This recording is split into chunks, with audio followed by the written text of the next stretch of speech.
Welcome to VOD films. இன்னைக்கு நம்ம பார்க்க போற படத்துல ஒரு காட்டுக்குள்ள அனுப்புன ஆர்மி ஆட்கள் காணாம போயிடுறாங்க. அவங்கள தேடி டீம் ஒன்னு அனுப்புறாங்க. கையில துப்பாக்கி வெடிகுண்டுகள் எடுத்துட்டு இந்த டீம் அந்த அடர்ந்த காட்டுக்குள்ள போக உள்ள போன உடனே பலாயிரம் வருஷங்கள் பின்னாடி போன மாதிரி அவங்களுக்கு ஃபீல் ஆகுது. சுத்தி முத்தி பார்த்தா ராட்சச டைனோசர்களும் இதுவரை காணாத பிறவைகளும் சுத்திக்கிட்டு இருக்கு. அழகி போன இவங்க திரும்பி ஓடி வந்துடலாம்னு பாக்காங்க. அப்பதான் அந்த அடர்ந்த காட்டுக்கு நடுவுல ரகசியமா ஒரு கட்டணம் இருக்கிறத பாக்குறாங்க. அதுக்குள்ள இருந்து பயங்கரமான சத்தமும் லைட்டும் வருது. அரண்டு போன இவங்க என்னடா உள்ள இருக்குன்னு சொல்லிட்டு மெல்ல அங்க போய் எட்டி பார்த்தனா உள்ள பைத்தியம் பிடிச்ச சயின்டிஸ்ட் ஒருத்தன் ஏதோ ஒரு ஆராய்ச்சி பண்ணிக்கிட்டு இருக்கான். அந்த மிருகங்கள் நிறைஞ்ச அடர்ந்த காட்டுக்குள்ள அவன் என்ன பண்ணிக்கிட்டு இருக்கான், இந்த டைனோசர்கள்லாம் எங்க இருந்து வந்துச்சு, சாதாரணமா காணாம போன டீமை தேடி போன இவங்களோட வாழ்க்கையே கேள்விக்குறியானது எப்படி அப்படிங்கறத தான் இன்னைக்கு படத்துல பார்க்க போறோம். இன்னைக்கு நம்ம பார்க்க போற படத்தோட பெயர் பிரிமிட்டிவ் வார். படத்தோட முதல் சீனே அந்த அடர்ந்த காட்டுக்குள்ள அத்தரி ஆர்மி டீமை சேர்ந்த ஒரு 2 பேர் இருக்காங்க. இவங்களோட ஹெட் குவார்டர்ஸை கான்டாக்ட் பண்ண ட்ரை பண்றாங்க. அவங்க போன் எடுத்த உடனே மிஷன் முடிஞ்சதான்னு கேட்காங்க.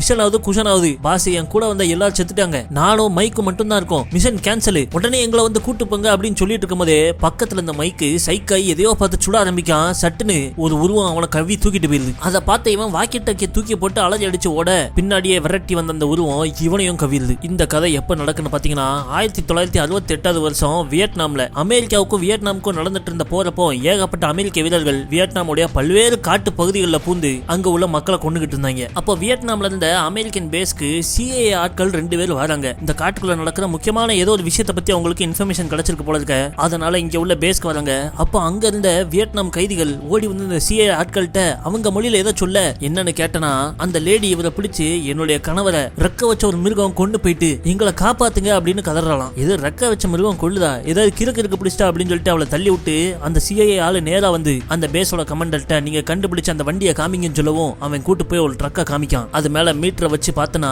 ரேடியேஷன் பயங்கரமா இருக்கு. அந்த ட்ரக்கை ஓட்டி வந்த டிரைவர் ரேடியேஷன் பாய்சன் ஆகி கீழே சுணங்கி கிடக்கான். இந்த கதிர்வீச்சுகள் சம்பந்தமான எதையோ தேடதான் ஒரு அமெரிக்கன் டீம் காட்டுக்குள்ள போய் அந்த உருவங்களுக்கு இரையாயிட்டு அவங்க திரும்ப வரல அப்படின்னு அவங்கள தேடி இன்னொரு டீம் அனுப்பலான்னு முடிவு பண்றாங்க. அப்போ அந்த டீமுடைய கமாண்டர் இருக்கிற கலோனல் ஜெரிகோ வல்ச்சர் எங்க அப்படின்னு கேட்காரு. வல்ச்சர்ங்கிறது வேற யாரும் இல்ல, அந்த வியட்நாம் போர் நடக்கிற பகுதியில் சுத்திட்டு இருக்கிற ஒரு அமெரிக்கன் ஆர்மி டீம் தான். இந்த டீம்ல மொத்தம் 7 பேரு. ஆனா சரியான ஏழ்றையான ஆட்கள், எந்த இடமா இருந்தாலும் இறங்கி தட்டி தூக்குறதுல பலே கில்லாடிகள். அந்த மாதிரி அவங்க இப்போ வியட்நாம் எதிரிகள் இருக்கிற ஒரு கிராமத்துக்குள்ள போடுறாங்க. தூரத்துல 2 பேர் ஸ்னைப்பரையும் பைனாக்குலரையும் வச்சுக்கிட்டு பதுங்கி படுத்திருக்க மிச்சம் 5 பேர் கிராமத்துக்குள்ள போவ உள்ள இறங்கி சட்டுன்னு சுட்டு தள்ளி 2 நிமிஷத்துல இந்த மொத்த கிராமத்தையும் கண்ட்ரோலுக்கு கொண்டு வந்துடுறாங்க. தூரத்துல இந்த ஸ்னைப்பர், பக்கத்துல இருந்து நம்ம பசங்கன்னு எதிரிகளால இவங்க கண்ணில் படாம எங்கேயுமே நவளம் இல்ல, எல்லாம் சேர்த்து சுருண்டுறாங்க. பார்த்தனா அந்த வியட்நாமீஸ்காரங்க 2 அமெரிக்காக்காரங்களை கைதிகளை பிடிச்சு வச்சிருக்காங்க. அவங்களை காப்பாத்தான் இந்த மிஷன்ல இவங்க இந்த கிராமத்துக்குள்ள இறங்கி எல்லாரையும் போட்டிருக்காங்க. அந்த 2 கைதிகளையும் இவங்க விடுவிச்சிட்டு இருக்கப்போ மண்ணுக்குள்ள திடீர்னு ஒரு வியட்நாம்காரன் எந்திரிச்சு பாஞ்சு வரான். அப்ப சடார்னு கையில வச்சிருந்த பட்டா கத்தியை வச்சு நம்ம டீம்ல உள்ள ஓரியோங்கிற ஒருத்தன் அவனை வெட்டி சாச்சிடறான். பிறகு இவங்க உங்க கமாண்ட் சென்டருக்கு தகவல் கொடுக்கவும் 2 ஹெலிகாப்டர்ல வந்து இவங்களை கூட்டு போக வராங்க.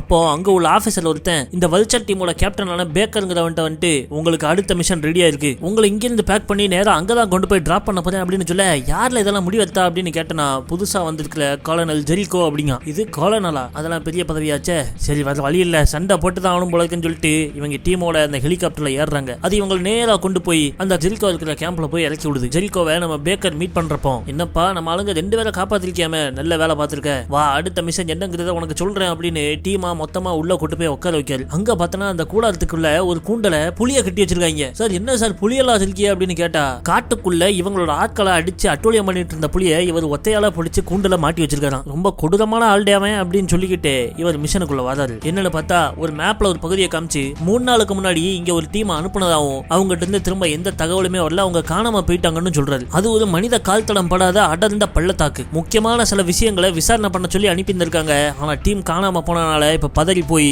அந்த பள்ளத்தாக்குள்ள போய் நம்ம ஆட்களை கண்டுபிடிச்சு கொண்டாங்கன்னு வல்ச்சர் டீமுக்கு ஆர்டர் கொடுக்காங்க. அப்படி அவங்க எதை விசாரிக்க போனாங்க அப்படின்னு கேட்டனா கால்னலோ அது ஹைலி கிளாசிஃபைடு இன்ஃபர்மேஷன், ரொம்ப ரகசியம், உங்ககிட்ட சொல்ல முடியாதுன்றதான். டீம் ஆளுங்க கொஞ்சம் கடுப்பாயிடுறாங்க.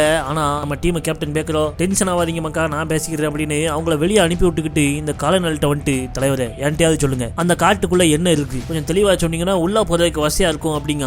ஆனா கால்நடை இவன்ட்டி அதை சொல்ல மாட்டேன்றதான். நீ உள்ள போய் காணாம போன டீமை மட்டும் கண்டுபிடிச்சு கொண்டு வாயா, தேவையில்லாத கேள்வியெல்லாம் கேட்டுக்கிட்டு இருந்தனா உன்னுடைய பழைய ஃபைல் நம்பர் 201 ஓபன் பண்ண வேண்டியிருக்கும், என்ன தெரியுதுல அப்படின்னு சொல்லிட்டு மிரட்ட அதை கேட்ட உடனே பேக்கர் வாயை மூடிட்டு கிளம்பிடுறான். வெளியே நம்ம வல்ச்சர் டீம் ஆளுங்கெல்லாம் ரெடி ஆயிட்டு இருக்காங்க. அப்போ மில்க் பிக்கிஸும் ஓரியாவும் பக்கத்துல உட்காந்து பைகளை பேக் பண்ணிட்டு இருக்கப்போ நம்ம ஓரியோ மில்க் பிக்கிஸ்ட தம்பி கண்ட கழுதையெல்லாம் எடுத்து உள்ள வைக்காத, நம்ம போறது காட்டுக்குள்ள தேவையான பொருளை மட்டும் வை, ஆனா இந்த பொருளை வைக்க மறந்துடாத அப்படின்னு கையில ஒரு கத்தி எடுத்து காமிக்கான். என்னென்ன இது அப்படின்னு கேட்டா பட்டா கத்தி, நல்ல பதமா தீட்டி வச்சிருக்கேன், ஒரே வெட்டு 2 துண்டு அப்படிங்க. யாரா இவன் லூசா இருப்பான் போல இருக்குன்னு சொல்லிட்டு பேக்கை பேக் பண்ணிட்டு அங்க இருந்து நவுண்டுதான். பிறகு அன்னைக்கு சாயங்காலம் இருட்டுறதுக்குள்ளயும் இவங்க பேக் எல்லாம் பேக் பண்ணிட்டு டீமா ஹெலிகாப்டர்ல ஏறி மேப்ல குறிச்சிருக்கிற அந்த அடர்ந்த பள்ளத்தாக்கு காட்டை நோக்கி போறாங்க. அந்த ஹெலிகாப்டர் அவங்கள இறக்கி விட்டுட்டு அங்க இருந்து பறந்து போயிருது. பிறகு இவங்க அந்த காட்டுக்குள்ள மெல்ல நடந்து போறாங்க. அப்போ வழியில பெரிய கால் தடை ஒண்ணு தெரியுது. மாப்பிள்ள யானையெல்லாம் செத்து கிடக்கும் போலயே அப்படின்னு இவங்க பதற, இது யானை இல்ல முருகேசா, யானையை விட பெருசா இருக்க கால் தடம் அப்படின்னு பேக்கர் சொல்றான். அப்ப அவங்க டீம்ல உள்ள இன்னொருத்தன், தல நான் வேற ஒண்ணு கண்டுபிடிச்சிருக்கேன் அப்படின்னு எதையோ கையில கொண்டு வந்து கொடுக்கான். பார்த்தா ரெக்க, ஆனா அது பறவை ரெக்க மாதிரி தெரியல, ரொம்ப பெருசா இருக்கு. இது என்ன பறவையா இருக்கும் அப்படின்னு இவங்க யோசிச்சுட்டு இருக்கப்பவே இன்னொருத்தனுக்கு ஒரு பேக் பேக் ஒண்ணு கிடைக்குது. அதை எடுத்து பார்த்தா இதுக்கு முன்னாடி காணாம போச்ச ஒரு அமெரிக்க டீம் அவங்கள ஒருத்தங்க உள்ளது. அதுக்குள்ள ஒரு நோட் புக் ஒண்ணு இருக்கு. அதை எடுத்து திறந்து பார்க்காங்க. அதுல ஏதோ ஒண்ணு எங்களை வேட்டையாடுதுன்னு எழுதப்பட்டிருக்கு. அந்த பையில ஒரு மேப் இருக்கு. அதுல ஆராய்ச்சி நிலையம் 4 அப்படின்னு ஒரு இடத்தை குறிப்பிட்டிருக்காங்க. அது மட்டும் இல்லாம இவங்க அந்த பேக் பேக்கை கண்டுபிடிச்ச இடத்தை சுத்தி ஏகப்பட்ட துப்பாக்கி புல்லட்டுகளும் செதறி கிடக்கும். ஆனா பாடி எதுவுமே இல்ல. இங்க என்ன நடந்துச்சுன்னு தெரியல. ஆனா இந்த காலடி தளத்தை ஃபாலோ பண்ணி போனா நம்ம ஆளுகளை கண்டுபிடிப்போம் தோணுது அப்படின்ட்டு பேக்கரு அவன் டீமை கூப்பிட்டு அந்த பெரிய காலடி தடங்களை ஃபாலோ பண்ணி போறான். அப்படி இவங்க அடர்ந்த காட்டுக்குள்ள போய்கிட்டு இருக்கப்போ திடீர்னு தூரத்துல ஏதோ உருவம் ஓடுற மாதிரி தெரியுது. எல்லாம் மக்கா எதிரிகளா இருக்கலாம், எல்லாம் ரெடியா இருங்க அப்படின்னு சொல்லிட்டு ஆளாளுக்கு துப்பாக்கி ரெடியா இருக்க. அப்போ சடான்னு இவங்க பக்கத்துல உள்ள மரங்களுக்கு மேல ஏதோ உயிரினங்கள் ஓடுற மாதிரி இருக்கு. இதுவும் சிம்பான்சி குரங்கு கூட்டமா இருக்குமோ அப்படின்னு எல்லாரும் ஆன அண்ணந்து பாத்துக்கிட்டு இருக்காங்க. அப்ப சடார்னு ஒரு உருவம் நம்ம பேக்கர் காலை பிடிச்சு தரன்னு இழுத்துட்டு போக ஆரம்பிச்சிருது. இழுத்துட்டு போற வேகத்திலையும் அங்க இருக்கிற இருட்டுக்குள்ளேயும் எது இவனை பிடிச்சு இழுக்குதுன்னே அவனுக்கு தெரியல. சும்மா குருட்டாம்பாட்டுக்கு முன்னாடி பார்த்து துப்பாக்கி சுட ஓன்னு கத்திக்கிட்டு இவனை விட்டுட்டு அந்த ஜந்து ஓடி போயிருது. பின்னாடியே ஓடி வந்த பேக்கரோட ஆட்கள், தலைவரே என்னாச்சு அப்படிங்க. ஒன்னும் அவளால, அது என்ன மிருகம் தெரியல, நான் சுட்ட ஒன்னா ஓடிட்டு அப்படிங்க. ரைட்டு, இந்த காலடி தளத்தை ஃபாலோ பண்ற சோழியை இங்கே விட்டுட்டு நம்ம வேற பக்கமா போவோம்னு சொல்லிட்டு திசையை மாத்தி போக ஆரம்பிச்சிடுறாங்க. அதே நேரம் அந்த காட்டுக்குள்ளேயே இன்னொரு பகுதியை காமிக்காங்க. அங்க ஒரு 4-5 பேர் வேற நாட்டுக்காரங்க சுத்திக்கிட்டு இருக்காங்க. பார்த்தா ரஷ்யாக்காரங்க மாதிரி இருக்காங்க. அந்த காட்டுக்குள்ள வழி தெரியணும் அப்படிங்கறதுக்காக ஒரு லோக்கல் வியட்நாம் காரியை கூட வச்சிருக்காங்க. நம்ம ஜெனரல் போரோடின் ஆர்டர் படி அந்த அமெரிக்காரங்க எங்க இருக்காங்க நம்ம ட்ராக் பண்ணணும். அவங்களை கண்டுபிடிச்சு பின்தொடர்றது மட்டும்தான் நம்ம வேலை. அவங்க நம்ம ஆராய்ச்சி நிலையம் பக்கத்துல போகாத வரைக்கும் அவங்க கூட யாரும் சண்டை போட வேண்டாம் அப்படின்னு இந்த டீம் தலைவன் சொல்றான். அப்போ இவங்க இந்த அமெரிக்காரங்க துப்பாக்கியால சுட்டாங்களே, அந்த சத்தம் கேட்டு அந்த பக்கமா நடந்து வந்துகிட்டு இருக்காங்க. அப்போ கடைசியா வந்துட்டு இருந்த ஒருத்தனை திடீர்னு புதற்குள்ள இருந்து எந்திரிச்ச டைனோசர் ஒண்ணு மண்டைய கவி தூக்கிட்டு போயிருது. சத்தம் கேட்டு அலறி போய் உங்க டீமை திரும்பி பார்க்காங்க. பார்த்தா பின்னாடி வந்தவன ஆளை காணும். வெறும் அவனோட துப்பாக்கி மட்டும் தான் ரத்த கரையோட கீழே கிடக்குது. நம்ம அவங்கள ஃபாலோ பண்ண நினைச்சா அவங்க நம்மள ஃபாலோ பண்ணிட்டாங்களோ அப்படின்னு சொல்லிட்டு காணாம போன இவங்க ஆளு எங்க போனான்னு அந்த ரத்தக்கரை அப்படியே பின்தொடர்ந்து போய் பார்க்காங்க. வயிறு நெஞ்செல்லாம் குதறப்பட்டு கீழே சரிஞ்சு கிடக்க அவங்க ஆளு. அமெரிக்காரங்க இவ்வளவு கொடூரமானவங்க தெரியாம போயிட்டு அவங்கள எங்க பார்த்தாலும் சுற்றுங்க அப்படின்னு இப்ப அவங்க தலைவன் ஆர்டர் போட்டுதான். அந்த பக்கம் நம்ம வல்ச்சல் டீமோ இன்னசென்ஸா வேற ஏரியால சுத்திக்கிட்டு இருக்காங்க. அப்ப கீழே ஏதோ கிடக்கிற மாதிரி தெரிய என்னன்னு கையில் எடுத்து பார்த்தா அது ஏதோ ஒரு மிருகத்துடைய பெரிய பல்லே இவ்வளவு பெருசு இருக்குன்னா அது அப்படின்னு மிரண்டு போனவன் அவன் டீம் கேப்டன் பேக்கர்ட்ட, தலைவரே இதை பாத்தீங்களா, பேசாம ஹெட் குவார்டர்ஸ்க்கு கால் பண்ணி இங்க நாங்க வந்து பார்த்துட்டோம், எதுவுமே கிடைக்கல அப்படின்னு சொல்லிட்டு நம்மள கூட்டு போக சொல்லிடலாம் அப்படிங்க. அப்போ அவங்களுக்கு முன்னாடி ஒரு குகை தெரியறத பார்த்த அந்த கேப்டன் பேக்கரு, இல்லடே இவ்வளவு தூரம் வந்துட்டோம், இந்த குகைக்குள்ள என்ன இருக்குன்னு பார்த்துட்டு போயிடலாம் அப்படின்னு சொல்லிட்டு இந்த குகைக்குள்ள இறங்குறாங்க. உள்ள வந்து பார்த்தா இவங்க தேடி வந்த அந்த அமெரிக்க டீம் ஆளுங்கெல்லாம் செத்து கிடக்காங்க. உடம்புல பூரா பயங்கரமான கோர கீறல்கள். அப்படியே இவங்க இந்த குகைக்குள்ள போயிட்டு இருக்க அது 2-3 சுரங்கமா பிரிஞ்சு போகுது. அப்ப திடீர்னு அதுல ஒண்ணுல இருந்து ஏகப்பட்ட குட்டி டைனோசர்கள் கத்திக்கிட்டே ஓடி வர ஆரம்பிக்கு. அதை பார்த்தா இவங்க பதறி போய் சுட ஆரம்பிக்காங்க. ஆனா என்னதான் சுட்டாலும் அது அசராம ஓடி வர இவங்க அலறி அடிச்சு ஓட ஆரம்பிச்சிடுறாங்க. அதுல இந்த டீம் கேப்டன் பேக்கரும் இன்னொருத்தன மட்டும் தனியா குகையோட வேற பக்கத்துல ஓடிடுறாங்க. மிச்ச டீம் எல்லாம் வந்த பாதையில வெளியே வந்துடுறாங்க. அப்போ நம்ம பேக்கரும் இன்னொருத்தன வந்தாங்களே அவங்களையும் சில டைனோசர்கள் துரத்திட்டு வர வெளியே ஓடி வந்த இவங்க அங்க இருக்கிற மர வேர்களை பிடிச்சு கடகடன்னு மேல ஏறி போயிடுறாங்க. அந்த டைனோசர்களால இவங்களை துரத்திட்டு மேல ஏற முடியல. சரி ரைட்டு, இப்போதைக்கு நம்ம பாதுகாப்பு நினைச்சு இங்கே உட்காந்துடக்கூடாது, இந்த இடத்தை விட்டு வெளியே போறதுக்கான வழியை பார்ப்போம்னு சொல்லிட்டு பேக்கரும் அந்த மில்க் பிக்கிஸும் கிளம்புறாங்க. குகையோட இன்னொரு பக்கம் வெளியே ஓடி வந்த நம்ம வல்ச்சர் டீம் ஆட்கள் தள்ளி போய் ஒரு பதுங்கு குழியில பதுங்கிட்டு அந்த டைனோசர்கள் வந்தா சுட்டு கொண்டலாம் அப்படின்னு ரெடியா இருக்காங்க. பார்த்தா அவங்க முன்னாடி வேற ஏதோ வருது. அதை பார்த்து எல்லாவனும் வாய பொழந்துடுறான். சும்மா 60 அடி உயரம் உள்ள டீரெக்ஸ் டைனோசர் ஒன்று அங்க லாந்திக்கிட்டு இருக்கு. அதே மாதிரி இந்த பக்கம் பேக்கரும் மில்க் பிக்கிஸும் தனியா நடந்து போய்கிட்டு இருக்க அவங்களுக்கு முன்னாடி ஏகப்பட்ட இறந்து கிடக்கிற யானைகளோட எலும்பு கூடுகள் இருக்கு. 4-5 யானைகள் எலும்பு கூடு இருக்கு. அதுக்கு மத்தியில பெருசா ஒரு பாறாங்கல் இருக்க, ஏதோ நிலச்சரிவு ஏற்பட்டிருக்குமோ அப்படின்னு பாக்காங்க. பார்த்தா அந்த பாறாங்கல் நவுளுது. இல்ல மாப்பிள்ள இதுக்கு உயிர் இருக்குல்ல அப்படின்னு சொல்ல என்னன்னு பார்த்தா அது பாறாங்கல் கிடையாது, அது இன்னொரு ராட்சச டீரெக்ஸ் டைனோசர். அந்த யானைகளை தின்னு முடிச்சுட்டு ஏப்பம் விட்டு அங்க படுத்து தூங்கிட்டு இருக்கு. அதே தெரியாத இவங்க அங்க வந்துட அப்படியே சைலண்டா பேக் அடிச்சு போயிடலான்னு பாக்காங்க. அதுக்குள்ளயும் அந்த டீரெக்ஸ் டிக்கில இருந்து டபக்கு டபக்குன்னு வெளியே வந்த ஒரு 3 குட்டி டைனோசர்கள் இவங்களை பார்த்து துரத்த ஆரம்பிச்சிருது. உடனே இவங்க கதறிக்கிட்டே ஓட அதை பார்த்து முழிச்ச பிடிச்ச அந்த பெரிய டீரக்ஸும் இவங்களை துரத்த ஆரம்பிக்கு. நைட் ஆரம்பிச்ச ஓட்டம் காலையில விடியல வர முடியல. அந்த டைனோசரும் அசராம இவங்களை பின்னாடி துரத்துது. இதை பார்த்த நம்ம பேக்கர் காட்டுக்குள்ள சடார்னு ஒரு ரைட் டர்ன் எடுத்து அங்க இருக்கிற ஒரு பெரிய மரத்துக்கு பின்னாடி போய் 2 பேரும் ஒளிஞ்சுக்கிறாங்க. பின்னாடியே வந்த டைனோசர் அவங்க எங்க போனாங்கன்னு தெரியாம முழிச்சுக்கிட்டு இருக்க ஒரு 2 நிமிஷம் சுத்தி முத்தி பாக்குது. இன்னும் ஒரு 10 செகண்டுக்கு இவங்க அமைதியா இருந்தா அதுவே கிளம்பி போயிருக்கும். ஆனா நம்ம பேக்கர் அது மேல கிரனேடு குண்டு போடுறேன்னு சொல்லிட்டு குண்டை தூக்கி போட்டு இவங்க இருக்கிற இடத்த காமிச்சு விட்டுருதான். அது மறுபடியும் இவங்களை துரத்த ஆரம்பிச்சிருது. அங்க இருந்து ஓடின நம்ம ஆட்கள் நேரா ஒரு மலை உச்சியில போய் நிக்காங்க. அதுக்கு கீழே கடல் தான், வேற வழி இல்ல, வா குதிப்போம் அப்படின்னு சொல்லிட்டு மில்க் விக்கிஸ் எழுத்துட்டு இவனும் உள்ள குதிச்சிடறான். அது மலை உச்சின்னு தெரியாம பின்னாடி ஓடி வந்த அந்த டீரக்ஸ் டைனோசர் அங்க இருந்து கீழே கடலுக்குள்ள விழுந்து அப்படியே நீச்சல் அடிச்சு எங்கிட்ட கிளம்பி ஓடிடுது. அப்ப மேல இருந்து கீழே குதிச்சல நம்ம மில்க் விக்கிஸ்க்கு அடிபட்டு சுயநினைவு இல்லாம போயிருது. பேக்கர் தான் அவனை பிடிச்சி வெளியே இழுத்துக்கிட்டு வரான். அப்ப திடீர்னு காட்டுக்குள்ள இருந்து ஓடி வர்ற ஒரு லேடி இல்ல இந்த பக்கமா வாங்க அப்படின்னு சொல்லிட்டு அவங்க 2 பேரையும் அங்க பாதுகாப்பான ஒரு இடத்துல கொண்டு போய் ஒளிய வைக்கிறா. அப்போ நீந்திட்டு இருந்த அந்த டைனோசர் வெளியே வந்து சத்தம் போட்டு சுத்தி முத்தி பாக்குது. அதை பார்த்த இந்த லேடியோ, என் பேர் சோஃபியா, நீங்க அமெரிக்காரங்களா? இப்போதைக்கு நம்ம பாதுகாப்பா இருக்கணும்னா காட்டுக்குள்ள என்னோட லேப் இருக்கு, அங்க போனாதான் சேஃபா இருப்போம், வாங்கன்னு கூப்பிடுறா. அந்த நேரம் பார்த்து இந்த டைனோசர் திரும்பவும் இவங்க திசையை நோக்கி வர எல்லாம் சைலண்டா உட்கார்ந்து இருக்காங்க. ஆனா அது பாட்டுக்கு வேற எதையோ தேடி சுத்துது. என்னன்னு பார்த்தா இது ஒரு மலை மேல இருந்து விழுந்துச்ச.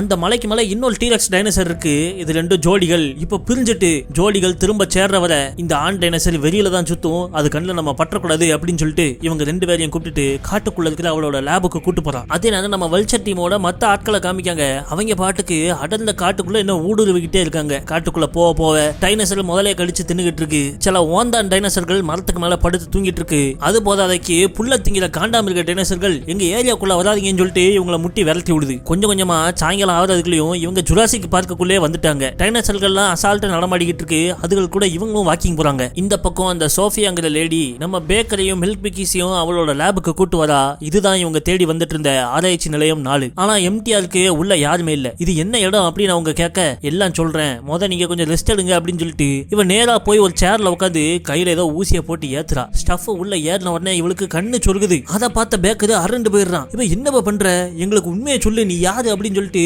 அங்க இருக்கிற சேரை தூக்கி அடிக்க போயிடுறான். அப்பதான் அவ சொல்றா, ஜெனரல் போரோடின் இந்த இடத்தை பத்தின உண்மை தெரிஞ்ச எல்லாத்தையும் கொண்டுட்டா அப்படிங்க. ஏதோ புது கேரக்டர் எல்லாம் உள்ள கொண்டு வரா. இது நமக்கு சரி கிடையாது. உடனே ஹெட் குவார்டர்ஸை கான்டாக்ட் பண்ணி நம்ம இங்கிருந்து எஸ்கேப் ஆற வழியா பார்க்கணும் மில்க் அப்படின்னு சொல்லிட்டு பேக்கர் சொல்றான். ஓகே சார் அப்படின்னு சொல்லிட்டு உடனே அவன் போய் வாக்கி டாக்கி ரேடியோ எடுத்து ஹெட் குவார்டர்ஸை கான்டாக்ட் பண்றான். அந்த பக்கம் நம்ம கால்நாள் ஜெரிகோ இருக்கார். அவர்கிட்ட பேசுற பேக்கரு, சார் இங்க எதுவுமே சரி கிடையாது, பெரிய பெரிய டைனோசர்கள்லாம் எங்களை கொல்ல வருது, மிஷன்லாம் கேன்சல், இந்த இடத்த விட்டு உடனே எஸ்கேப் ஆகணும் அப்படிங்க. சரி எந்த லொகேஷன்ல இருக்குன்னு சொல்லி நான் ஹெலிகாப்டர் அனுப்பிடுறேன் அப்படின்னு அவர் சொல்றாரு. ஆனா நம்ம பேக்கரோ இல்ல, நானும் மில்க் பிக்கிஸ் மட்டும் தான் இங்க இருக்கும், என் டீமை சேர்ந்தா இன்னும் 5 பேர் காட்டுக்குள்ள எங்கேயோ சுத்திட்டு இருக்காங்க, அவங்களை கண்டுபிடிச்ச பிறகு நான் சிக்னல் கொடுத்து லொகேஷனை சொல்றேன், அங்க ஹெலிகாப்டர் அனுப்புங்க அப்படின்னு சொல்லிட்டு போன வச்சிடறான். அந்த பக்கம் அந்த கால்நலோ குழம்பி போயிடுறான். என்ன இவன் டைனோசர் அது இதுன்னு மட்டும் கதை விடுறான். காட்டுக்குள்ள போய் கண்ட மூலிகையை மோந்து பார்த்து மதிக்கெட்டு போயிட்டா அப்படின்னு இவனால பிடிச்சி ஏசிக்கிட்டு இருக்கான். அப்பதான் அந்த காலனல் ஒன்னு கவனிக்கான். அங்க இருந்த பெட்டிக்குள்ள பெருசா ஏதோ ஒண்ணு இருக்கு. இதை இவள் நாள் இவன் புலி நகம் நினைச்சிட்டு இருந்தான். ஆனா இப்போ டைனோசர் வார்த்தைகளை கேள்விப்பட்ட உடனே அவனுக்கு சந்தேகமாகுது. இங்க சோஃபியா நம்ம பேக்கரியும் மில்க் பிக்கிஸையும் வெளியே கூட்டு போறா. இவங்களோட மிச்ச ஆட்களை தேடி கண்டுபிடிக்கிறதுக்காக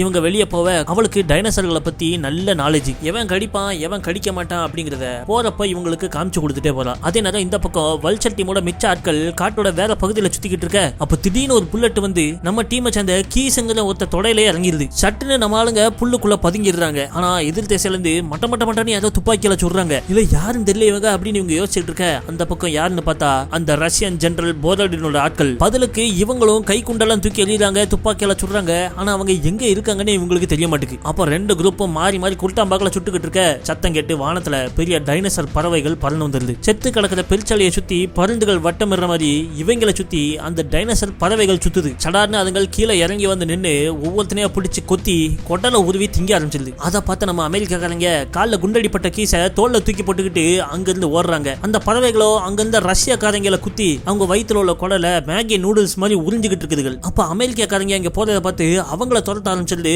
இவங்க துப்பாக்கியால சுட்டுக்கிட்டு அங்கிருந்து ஓடுறாங்க. அதே நேரத்துல ரஷ்யன் டீமை சேர்ந்த 2 பேருமே அந்த லோக்கல் வியட்நாம் பொண்ணோட சேர்ந்து காட்டுக்குள்ள ஓடி வந்துடுறாங்க. காட்டோட ஒரு பக்கம் இவங்க, காட்டோட மறுபக்கம் அவங்கன்னு பிரிஞ்சு ஓடிடுறாங்க. இங்க துப்பாக்கி சுடுற சத்தம் கேட்ட உடனே இவங்களை தேடி அலைஞ்சிட்டு இருந்த நம்ம கேப்டன் பேக்ஸ் அந்த இடத்தை நோக்கி வராது. பார்த்தா நம்ம ஆளுங்க சேஃபா இருக்காங்க. கீஸ்க்கு மட்டும் கால்ல ஒரு குண்டு இறங்கி இருக்கு. இவங்களை பார்த்த உடனே டீமுக்கு ரொம்ப சந்தோஷம். அப்ப கூட நிக்கிற சோஃபியாங்கிற பொண்ணை பார்த்து இவ யாருன்னு கேட்க அது ஒரு பெரிய கதை, அப்புறம் சொல்றேன். முதல்ல இந்த காட்டுக்குள்ள பாதுகாப்பா இருக்க ஒரு லேப் ஒன்று இருக்கு, அங்க போய் ஒளிஞ்சுக்கலாம் அப்படின்னு சொல்லிட்டு இருக்கும் போதே இவங்களை சுத்தி திடீர்னு சரச்சரன்னு சத்தம் கேக்கு. அதை கேட்ட உடனே சோஃபியாக்கு தெரிஞ்சிருது இது டிங்கினோ டினாக்கி டைனோசர்னு. எது அப்படின்னு இவங்க கேட்க இதுகள் ரொம்ப கொடூரமான டைனோசர்கள், அது அதுங்களோட இறைய சுத்து போட்டு வேட்டையாடும். 2 டீமா பிரிஞ்சு பாதி கீழையும் பாதி மரத்துக்கு மேல இருந்து தாக்கும் அப்படின்னு சொல்ல எல்லாரும் ஆன மரத்துக்கு மேல பாக்காங்க.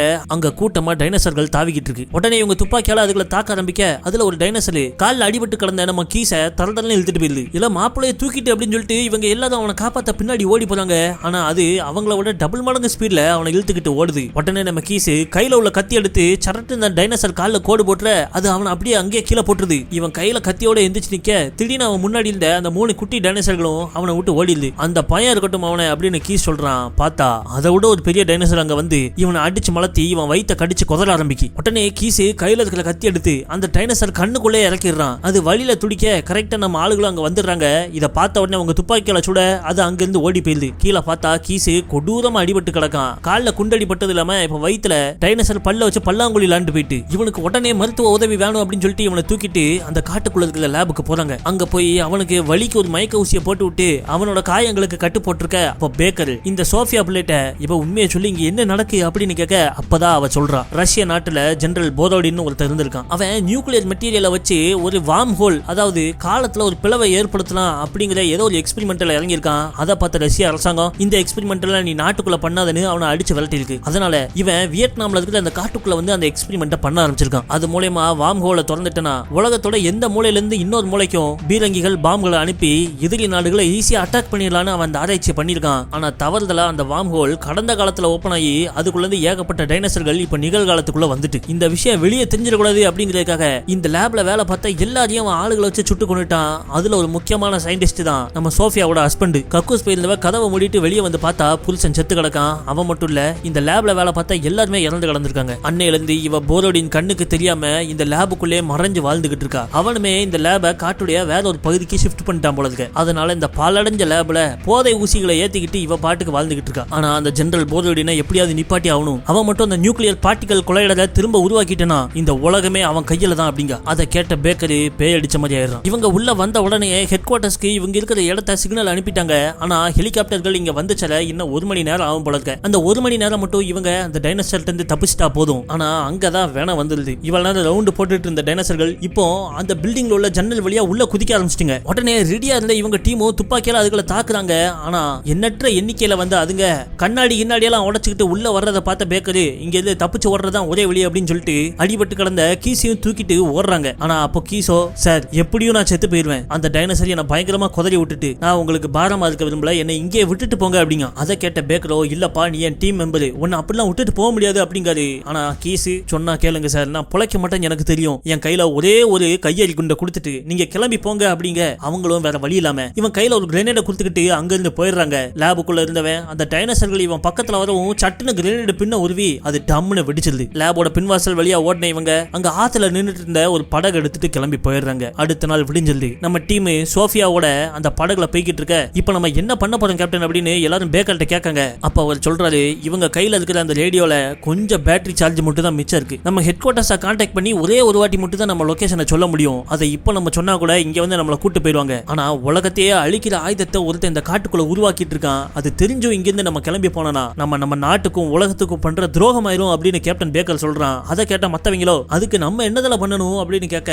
நம்ம போய் அவனுடைய அந்த லேபை அடிச்சு தள்ளிடலாங்க. இது சரி கிடையாது. இது பெரிய பெரிய உலக அரசியல்வாதிகளை எடுக்க வேண்டிய முடிவு. நம்ம சாதாரண ஆர்மி சோல்ஜர்கள் அப்படின்னு ஒருத்தன் சொல்ல, ஆர்மி சோல்ஜர்களை சாதாரண ஒண்ணு சொல்லாத, கொய்யால தூக்கி அடிச்சா 1.5 டன் வெயிட், நம்ம இப்பவே போய் அந்த போராடினா காலி பண்றோம் அப்படின்னு இவன் சொல்லவும் நம்ம டீம் மெம்பர்களும் உணர்ச்சி பூர்வமா சல்யூட் அடிக்காங்க. சரின்னு சொல்லிட்டு இவங்க நேரா அந்த புது லேப் இருக்கிற இடத்தை நோக்கி ஆத்திலே பயணிச்சு போயிட்டு இருக்காங்க. அப்போ அந்த சோஃபியா மறுபடியும் ஊசி எடுத்து அவ கையில இறக்க போவ அதை பார்த்த பேக்கரோ இதுக்கு மேல நீ போதை ஏத்தக்கூடாது அப்படின்னு சொல்லிட்டு அவ கையில இருந்து அந்த ஊசி டப்பாய புடுங்கி தண்ணிக்குள்ள விட்டு எறியலாம். அது தண்ணியில விழுந்த இடத்துல சடார்னு ஒரு டைனோசர் பாஞ்சு வந்து கடிக்குது. இவங்க அலேறி போயிடுறாங்க. பார்த்தா பெரிய பெரிய முதலைகள் மாதிரி கொடூரமான டைனோசர்கள் தண்ணிக்குள்ளே நீந்திட்டு இருக்கு. அதுக்கு எல்லாத்தையும் துப்பாக்கியால சுட்டு இவங்க விரட்டி விட்டுதாங்க. அப்படியே அந்த ஆத்தங்கரையோரமா பைனாக்குலர்ல வச்சு பார்த்தா காண்டாம இருக்க டைனோசர்களுக்கும் கொடூரமான டைனோசர்களுக்கும் இது ஏன் ஏரியா ஓ ஏரியான்னு சண்டை நடந்துகிட்டு இருக்கு. இதையெல்லாம் பார்த்த இந்த படகுல அந்த ஸ்னைப்பர் ஒருத்தன் அதுகளை குறி வச்சு சுட்டுக்கிட்டே இருக்கான். அதுகளுக்கு ஒன்னும் ஆவாதுன்னு தெரிஞ்சும் இவன் வெறி கொண்டு சுடுறான். அதை பார்த்த பேக்கரி அந்த ஸ்னைப்பர் கிட்ட வந்து மாப்பிள ரிலாக்ஸ் ஆகு அப்படிங்க. என்னையா ரிலாக்ஸ் பண்ண சொல்ற, எனக்கு இந்த இடத்த விட்டு உயிரோட தப்பிப்போன்னு நம்பிக்கை இல்லை அப்படின்னு அழுகுறான். பயப்படாத, என்ன நம்பு, நான் பத்திரமா உன்னை வீட்டுக்கு கொண்டு போய் சேர்க்கேன் அப்படின்னு கேப்டன் பேக்கர் சொல்றான். ஆனா சொல்லிட்டு அவன் அவ்வளவுமே இந்த ஸ்னைப்பர் துப்பாக்கியா அவன் சங்கிலே வைக்கான். அதை பார்த்த கேப்டன் நீ கொஞ்ச நேரம் ரிலாக்ஸ் ராஜா அப்படின்னு துப்பாக்கி அவன் கையில இருந்து பிடிக்கிட்டே அவனை உட்கார சொல்லிடுறான். பிறகு இவங்க யானைகள் முதல்ல டைனோசர்கள்லாம் தாண்டி அந்த போர்லோடினோட புதிய லேப் இருக்கிற இடத்துல போய் கரையிறங்குறாங்க. அங்க இருந்து ஒரு 5 கிலோமீட்டர் காட்டுக்குள்ள நடந்து போனாதான் அந்த லேப் வருமா. உள்ள போனா காடே புகமூட்டமா இருக்கு. அங்கங்க ஆட்கள் செத்து கிடக்காங்க. அதெல்லாம் பார்த்து பயந்துட்டே இவங்க நடந்து போவ திடீர்னு எங்க இருந்து வந்துச்சுன்னு தெரியல ஒரு குட்டி டைனோசர் கூட்டம் வந்து இவங்களை தாக்குது. உடனே இவங்க பதிலுக்கு அதுகளை துப்பாக்கியால சுட இதை பார்த்த அந்த டீம்ல இந்த ஸ்னைப்பர் சண்டை போட்டு போட்டு வெளுத்து போயிட்டான். சட்டுன்னு ஒரு துப்பாக்கி எடுத்து அங்க உள்ள அந்த குட்டி டைனோசர்கள் எல்லாம் சுட்டுக்கிட்டு இங்க வாங்கன்னு கத்திக்கிட்டே அவன் ஓட அந்த டைனோசர் கூட்டம் அவனை பின்னாடியே துரத்திட்டு போகுது. அதை பார்த்த கேப்டன் பேக்கர் மாப்பிளைய காப்பாத்தணும்னு ஓடி வரான். ஆனா அதுக்குள்ளயும் அந்த குட்டி டைனோசர்கள் எல்லாம் சேர்ந்து அவனை கடிச்சு கொதற ஆரம்பிச்சிருது. பார்த்தா அவன் கையில ஒரு கிரனேட் வச்சிருக்கான். எல்லா டைனோசரும் அவனை கடிச்சிட்டு இருக்கப்போ சட்டுன்னு பின்ன உருவ டம்முன்னு வெடிச்சு மொத்தமா சிதறிடுது. டீமை காப்பாத்த உயிரை விட்டியரே ஸ்னைப்பர் அப்படின்னு கேப்டன் பேக்கர் அவனுக்கு தலையிலையும் நெஞ்சிலையும் சளிட்டு அடிச்சுட்டு அங்கிருந்து கிளம்பிடுறான். பிறகு அங்கிருந்து காட்டுக்குள்ள இருக்கிற அந்த போரோடியனுடைய புதிய லேபை கண்டுபிடிச்சிடுறாங்க. ஜெரிகோக்கு கால் பண்ணி அந்த நியூக்ளியர் ஃபெசிலிட்டி இருக்கிற லேப் கண்டுபிடிச்சதாவும் அதை மொத்தமா அடிச்சு தரமட்ட ஆக்க போறதாவும் சொல்றான். அதை கேட்ட காலனால தம்பி அது ஓன் ஜோலி கிடையாது, இப்போ அது நேஷனல் செக்யூரிட்டி சைட், அதை நீ தொடக்கூட கூடாது. அந்த இடத்தோட ஜிபிஎஸ் கோஆர்டினேட்டை எனக்கு சிக்னல் கொடுத்துட்டு அங்கேயே வெயிட் பண்ணுங்க, நாங்க மிச்சத்தை பாத்துக்கிறோம் அப்படிங்க. ஆனா அதை கேட்காத நம்ம கேப்டன் பேக்கரோ சார் சிக்னல் கிடைக்க மாட்டேங்குது சார், அதை மொத்தமா அடிச்சு உடச்சிடணுமா, ஓகே சார் அப்படின்னு சொல்லிட்டு போன வச்சிடறான். ஆட்டம் கொய்யா மாவன அப்படின்னு கால்நலு கடுப்பாடுறான். கேப்டன் பேக்கரோ நம்ம வல்ச்சல் டீமை வச்சு அவங்க கிட்ட இருக்கிற வெடிகுண்டுகளை அந்த லேபை சுத்தி எல்லா இடத்துலயும் வைங்கன்னு ஆர்டர் போடுறான். கரெக்டா அந்த நேரம் அந்த காட்டுக்குள்ள 2 ரஷ்யாக்காரங்க ஒரு வியட்நாம் லேடியோட சுத்திட்டு இருந்தாங்களே அவங்க 3 பேரும் அங்க வராங்க. அவங்கள மீட் பண்ற ஜெனரல் போரோடின்னு இன்னைக்கு நைட் இன்னும் ஒரே ஒரு டெஸ்ட் ரன் தான், அதுக்கப்புறம் எல்லாம் சக்சஸ் ஆயிரும் அப்படின்னு சொல்ல அங்க இந்த ரஷ்யாக்காரங்களோ சார் காட்டுக்குள்ள நாங்க போயிருந்தோம், அங்க என்ன டைனோசர் எல்லாம் சுத்திட்டு இருக்கு, நீங்க என்ன பண்றீங்க அப்படின்னு கேட்க அது உனக்கு தேவையில்லாத கேள்விங்காரு. உடனே அதுல ஒரு ரஷ்யக்காரன் ஜெனரல் போரோடினை பார்த்து துப்பாக்கியை தூக்கிடுறான். நீ நம்ம நாட்டுக்கே ஆபத்தா மாறிடுவ அப்படின்னு சொல்ல அதை பார்த்த ஜெனரல் ஆளுகளை வச்சு அவனை அரெஸ்ட் பண்ணிடுறான். இதையெல்லாம் நம்ம அமெரிக்காக்கார டீம் தூரத்துல ஒளிஞ்சிருந்து பாத்துக்கிட்டு இருக்காங்க. பிறகு அவங்க நைஸ் போல அந்த லேபுக்குள்ள பூந்து சைலண்டா அங்க இருக்கிறவங்களை போட்டு தள்ளிட்டு எல்லா இடத்துலயும் வெடிகுண்டுகளா வைக்க ஆரம்பிக்காங்க. அப்போ அந்த 2 ரஷ்யாக்காரங்களையும் அரெஸ்ட் பண்ணி ஒரு ஜெயிலுக்கு கூட்டு போறாங்களே அங்க நம்ம அமெரிக்காக்காரங்க ரெடியா இருக்காங்க. உள்ள வந்த போரோடின் ஆட்களை அடிச்சு போட்டு இந்த 2 வேலையும் எங்க நாட்டையும் உங்க நாட்டையும் காப்பாத்தனா இந்த போரோடினியா நிப்பாட்டி ஆகணும், எங்க கூட சேர்ந்து சண்டை போடுறீங்களா அப்படின்னு கேட்க அந்த 2 ரஷ்யாக்காரங்களும் ஓகேன்னு சொல்லிடுறாங்க. அப்போ வெளியே போரோடினை அவனுடைய ஆபீசர்கள் கூப்பிட்டு சார் இவன் நம்ம கேம்புக்குள்ள எப்படியோ வந்துட்டான், நான் இவனை போட்டுட்டேன், இவன் கூட இந்த இன்னொருத்தன் காட்டுக்குள்ள போய் ஒளிஞ்சுக்கிட்டான் அப்படிங்க. என்னன்னு பார்த்தா ஒரு குட்டி டைனோசர் குண்டடி வாங்கி அங்க செத்து கிடக்கு. அங்க ராட்சச டீரக்ஸ் டைனோசர் இவங்க லேப் நோக்கி ஓடி வருது. அங்க கொய்யால சுடுங்க அப்படின்னு சொல்ல அங்க இருந்த மொத்த போரோடி நாட்களும் கையில உள்ள துப்பாக்கி வச்சு அந்த டீரக்ஸ் டைனோசரை அடிக்க ஆரம்பிக்காங்க. ஆனா குண்டடி பட்ட உடனே அதுக்கு மதம் பிடிச்சிருது. அசால்ட்டா உள்ள பூந்து அவங்கள கபடி ஆடுது. அப்ப கரெக்டா அதே இடத்துக்கு தொலைஞ்சு போன அந்த ஆம்பளை டீரக்ஸ் டைனோசர் வந்துருது. 2 ஜோடி போட்டு அந்த இடத்தையே கலவர காடாக்கிற அதை பயன்படுத்தி நம்ம அமெரிக்கா டீம் நைஸ் போல லேபுக்குள்ள பூந்துடுறாங்க. அங்க உள்ள ரஷ்யாக்காரங்களை போட்டு தள்ளிட்டு அவன் பண்ணிட்டு இருக்கிற அந்த நியூக்ளியர் கொலைடரை ஆஃப் பண்ணலாம்னு பாக்காங்க. அது சார்ஜ் ஆக ஆரம்பிச்சிட்டு உடனே நம்ம சோஃபியா விட்டு கம்ப்யூட்டர் சிஸ்டங்களை ஆஃப் பண்ண சொல்றாங்க. அதுக்கு அவ ஆஃப் பண்றதுக்கு ஒரு 5 நிமிஷமாவது ஆகுங்க. அது வரை இந்த இடத்தை சேஃபா வச்சுக்கணும். எல்லாம் துப்பாக்கி வச்சு ரெடியா நின்னுகிட்டு இருக்க அப்போ அங்க ஜெனரல் போரோடின் வரான். அதே நேரத்துல இங்க நம்ம அமெரிக்கன் கேம்ப்ல இருந்து ஹெலிகாப்டர்கள் எடுத்துக்கிட்டு கால்னல் ஜெரிகோ அவன் ஆட்களோட கிளம்பி வரான். இங்க நம்ம போரோடினோ நம்ம ஆளுங்களை மண்டைய கழுவி என்னோட சேர்ந்துருங்க அப்படின்னு சொல்லிட்டு உங்களை கன்வின்ஸ் பண்ண பாக்கான். அதை கேட்டு வெறியான சோஃபியா சட்டுன்னு நம்ம கேப்டன் பேக்கர்ட்ட இருந்த கை துப்பாக்கி எடுத்து கொண்டு போய் அவன் சக்கரையில சுட்டுதா. என் புருஷனையால சுட்டு கொண்டு அப்படின்னு சொல்லிட்டு அவனை சுட்டு கீழே மலத்தினவ திரும்ப போய் அந்த நியூக்ளியர் கொலைடர் பார்ட்டிகளை ஆஃப் பண்ண ஆரம்பிக்கா. கரெக்டா அதை ஆஃப் பண்ணி முடிச்ச உடனே இவங்க வெளியே கிளம்பலான்னு பாக்கங்க. பார்த்தா வாசல்ல அந்த ரெக்க வச்ச டைனோசர்கள் பிளாக்க போட்டுருது. ஆத்தி இப்ப என்ன பண்றது அப்படின்னு இவங்க யோசிக்க அந்த டைனோசர்கள் லேபுக்குள்ள நடந்து வருது. உடனே சோஃபியா லேபுக்கு பின்னாடி ஒரு வழி இருக்கு அப்படிங்க. உடனே இவங்க முன்னாடி புகை குண்டுகளை தூக்கி போட்டுக்கிட்டு எல்லாரும் பின்வாசலை நோக்கி ஓட அந்த டைனோசர்கள் இவங்களை பின்னாடி துரத்துது. இவங்க துப்பாக்கியால சுட்டுக்கிட்டே ஓடிக்கிட்டு இருக்க பின்வாசல் வரவும் நம்ம கேப்டன் பேக்கர் அவங்க டீம் ஆட்களை எல்லாம் வெளியே அனுப்பி விட்டு அந்த டைனோசர் கூட்டத்தை திசை திருப்பதற்காக அதுகளை துப்பாக்கியால சுட்டிக்கிட்டு இவன் லேபுக்குள்ளே வேற பக்கமா ஓடுறான். வெளியே வந்த ஆட்கள் எல்லாமே அங்கிருந்து தப்பிக்கலான்னு பாக்காங்க. பார்த்தா பின்னாடி வந்த டைனோசர் கூட்டத்துல பாதி தான் கேப்டன் பேக்கர் பின்னாடி போயிருக்கு, மிச்செல்லாம் இவங்கள தான் துரத்திக்கிட்டு வருது. நல்ல வேலைக்கு கரெக்டான நேரத்துல காலனல் ஜெரிகோ அங்க ஹெலிகாப்டர்ல வந்து இறங்குறான். உடனே அங்க இருந்த டைனோசர் கூட்டத்தை பார்த்து அலறி போயிடுறான். இல்ல எந்த உலகத்துக்குள்ள என்ன கூட்டம் வந்திருக்கிய அப்படின்னு சொல்லிட்டு அங்க இருந்து அவன் மிஷின் கன் அந்த கன்னு துப்பாக்கியால அடிக்க ஆரம்பிக்க இவங்க எல்லாரும் சேர்ந்து எதிரில் வர்ற டைனோசர்களை அடிக்காங்க. ஆனா அதிக எண்ணிக்கையில கோஷ்டியா வந்த டைனோசர்கள் ரைட் லெஃப்ட்னு பாஞ்சு இவங்கள கடிக்குது. இதுக்கு மேல இவங்க கூட சண்டை போட்டா நம்மளால ஜெயிக்க முடியாது, வாங்க கிளம்புவோம் அப்படின்னு சொல்லிட்டு சட்டன்னு ஹெலிகாப்டர்ல ஏறி அங்கிருந்து இவங்க பறந்து போக ஆரம்பிக்க அப்போ அந்த லேபுக்குள்ள காமிக்காங்க